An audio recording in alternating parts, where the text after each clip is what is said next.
À la lecture de 1 Samuel 16, 11, 13, 2 Samuel 7, 8, nous allons, selon toute apparence, avoir affaire passablement avec David. Nous trouvons en effet dans le cadre de cette vie à peu près tout ce que nous avons besoin de savoir sur la signification de l'onction. Nous n'arriverons jamais au cours de ces messages à épuiser les leçons que la vie de David tient encore en réserve.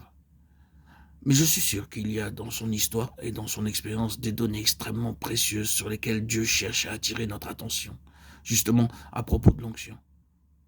Il nous est parlé de l'onction de David avec beaucoup de précision. Si vous relisez le chapitre 16 de 1 Samuel, vous verrez que son onction eut lieu après que Dieu eut définitivement rejeté Saül. Samuel reçoit alors de Dieu l'ordre d'aller oindre celui qu'il s'est choisi, l'homme selon son cœur. Il est clair qu'à ce moment, le début du chapitre nous le dit, Samuel n'a pas encore pris son parti de ce qui vient d'arriver à Saül. Dieu lui affirme à nouveau qu'il l'a rejeté et ordonne au prophète de remplir sa corne d'huile. Va, dit-il, j'en t'enverrai chez Ishaï, Bethléemite, car j'ai vu parmi ses fils celui que je désire pour roi. Une telle démarche n'est pas sans inspirer certaines craintes à Samuel. Oindre un successeur à un roi vivant encore est une opération qui ne va pas sans danger. Samuel n'est qu'à moitié rassuré et se demande comment il va procéder. Mais c'est Dieu qui dirige les choses, et Samuel se trouve bientôt chez Ishaï. Tous ses fils, comme vous le savez, sont passés en revue, excepté David. Samuel, dans sa perplexité croissante, avait 2 déclarations divines sur lesquelles il pouvait faire fond. La première était « J'ai vu parmi ses fils celui que je désire pour roi ». Puis en présence d'Eliab, Dieu avait précisé « Ne prends point garde à son apparence, ni à la hauteur de sa taille ». L'Éternel ne considère pas ce que l'homme considère. L'homme regarde à ce qui frappe les yeux, mais l'Éternel regarde au cœur.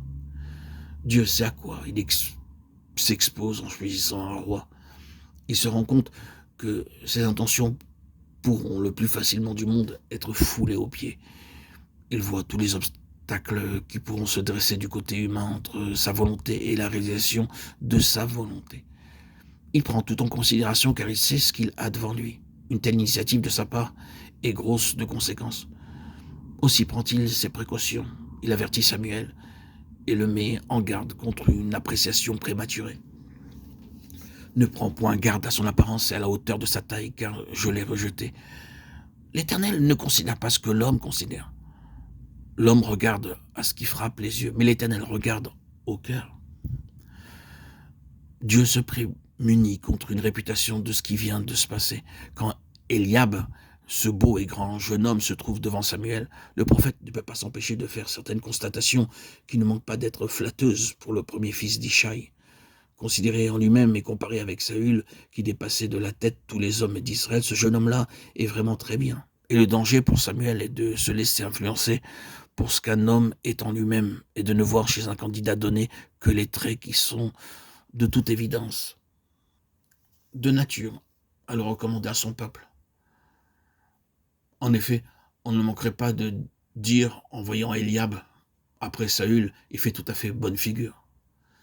Tout l'arrière-plan de cette affaire est dominé par ce danger, un choix qui serait déterminé par le fond naturel, les ressources propres de l'élu, qui se recommanderait ainsi parce qu'il est en lui-même. Et pendant que Samuel apprécie, Dieu est en train de rejeter toutes ces belles qualités. Si beaux et si grands que soient les fils d'Ishaï, Dieu élimine l'un après l'autre tous les candidats qui portent en eux-mêmes leurs recommandations. Ce n'est pas cela qu'il veut. Je l'ai rejeté, ainsi jusqu'au dernier. Peu s'en faut que Samuel, oui, même Samuel, ne faillisse à sa mission précisément à cause de cette question-là.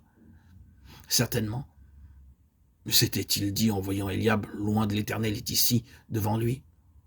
S'il avait agi d'après l'idée qu'il se faisait des choses à des hommes, s'il avait cédé à son jugement naturel, s'il avait s'était laissé influencer parce qu'il y avait de prenants dans la personne de ceux qui passaient devant lui, il aurait arrêté son choix sur un homme capable d'en imposer, et l'huile sainte aurait consacré un roi tellement qualifié au point de vue naturel qu'il put de lui-même prendre sa place à la tête du peuple. En rejetant sans merci les 7 fils d'Ishaï, Dieu rejette avec eux le principe qu'ils représentent, jusqu'au dernier des 7. Dieu se montre opposé à tous ceux à quelque valeur propre et peut se recommander de soi-même à l'homme naturel. et même à l'homme religieux. C'est qu'ainsi, comme nous l'avons déjà remarqué, Dieu ne veut pas voir se répéter l'expérience qu'il vient de faire avec Saül. Il l'a rejeté. Il ne veut rien désormais d'un homme qui porte sur sa personne sa propre lettre de crédit. Quant à David, personne ne pense à lui. Il garde les brebis. Mais Samuel se souvient sans doute de la parole que Dieu a prononcée. J'ai vu parmi les fils d'Ishaï celui que je désire pour roi. Sont cela tous tes fils? J'en ai encore un, mais je n'ai pas pensé que cela valut la peine de le faire venir. Il a plus l'habitude des moutons que de n'importe quoi d'autre. Il est là-bas avec les troupeaux. Autrement dit, il est le plus petit, le plus insignifiant. Ce n'est pas la peine de le ramener. J'ai pensé qu'il pouvait aussi bien rester là-bas. Envoie le chercher, car nous ne nous placerons point qu'il ne soit venu ici. En prononçant cette parole, qui sait, peut-être Samuel lui-même n'avait-il pas beaucoup d'espoir. Quelle situation embarrassante. Ainsi on amène David. Quand il est là, Dieu dit à Samuel, lève-toi, oins-le, car c'est lui.